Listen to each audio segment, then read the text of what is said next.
our dreams, desires, even our intentions are evolutionary. Yes. And that in the way I see it is that we're always in this partnership, whether we're conscious and aware of it or not, with this spiritual force also that informs us, so that we have a soul, and that soul is speaking to us. We don't always listen or pay attention or even recognize the voice or how it uses us.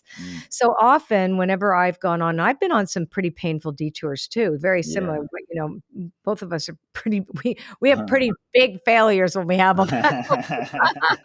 And then it's like, oh my God, the roller coaster. But the letting go, the attachment to the form was the thing that was my most painful lesson in my entire life.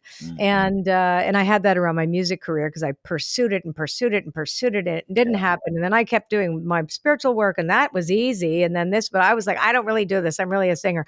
I have to go over here. But P.S. God, hello, I'm over here. And then being so attached, I had such a vision. And then I had to let it go because everything failed until I just couldn't take it anymore. And then I just continued to do what was in front of me, always praying on my knees.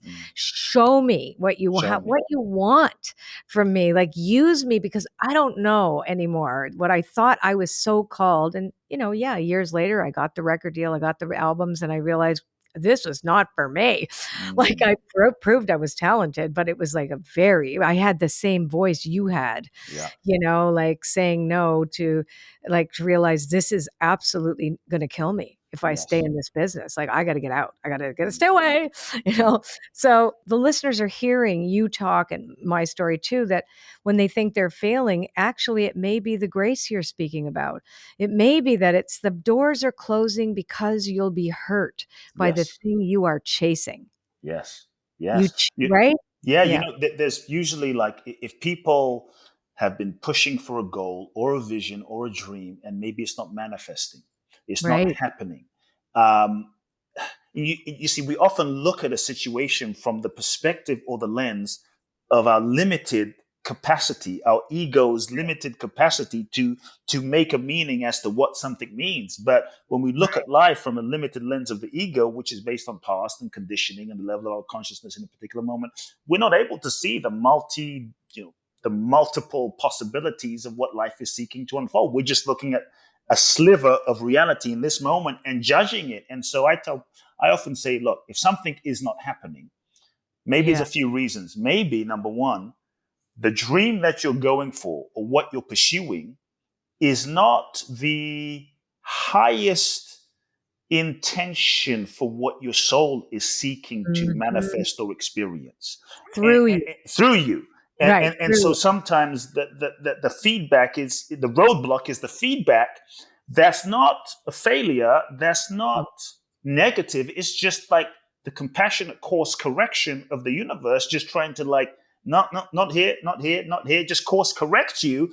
And so what we tend to do in those moments is we tend to force and push, and it gets resist rather than step back, reconnect with our soul, and listen more deeply to say, okay, what is the real thing that I'm seeking? I thought it was this, but this is not opening, no matter what is seeking to happen. And so the opportunity is, rather than push, step back, connect, listen more deeply, align with your soul, and course correct. Sometimes when things don't happen, again, sometimes it's just timing. Sometimes it's just not the right season yet, but we want what we want, and we want it now, and we get impatient and we push, rather than just relaxing our energy and moving into just relaxation rather than tension. I think the more we're able to just relax around things and cultivate joy and enjoy the journey, the more receptive and open we actually become to allow the energy to move and allow things to come to us. The third thing is, when things aren't happening that we thought, it's sometimes we have not necessarily learned the lesson that we need to learn. Like, we are souls. We are spiritual beings. We incarnate into this human experience. Like, life is kind of a university for our soul's growth and evolution. Every single experience, every relationship is part of the curriculum serving our growth. And if that's the case, all of life is an evolutionary process. All of life is growth and learning.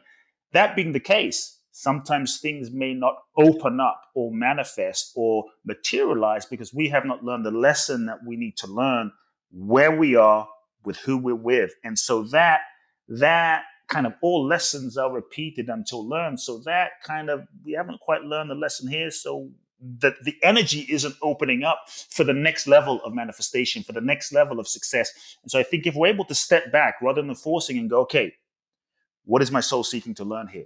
What have I not learned in this relationship? What have I not learned in this job? What do I need to learn here to resolve certain things? When we learn what we need to learn, that shifts our energy. And I think that allows us to unlock the lock to the next level of experience. And so I think that's a key thing for people. Okay, if you like this podcast and you want to see more, just click over here and you'll get to see more clips from this interview.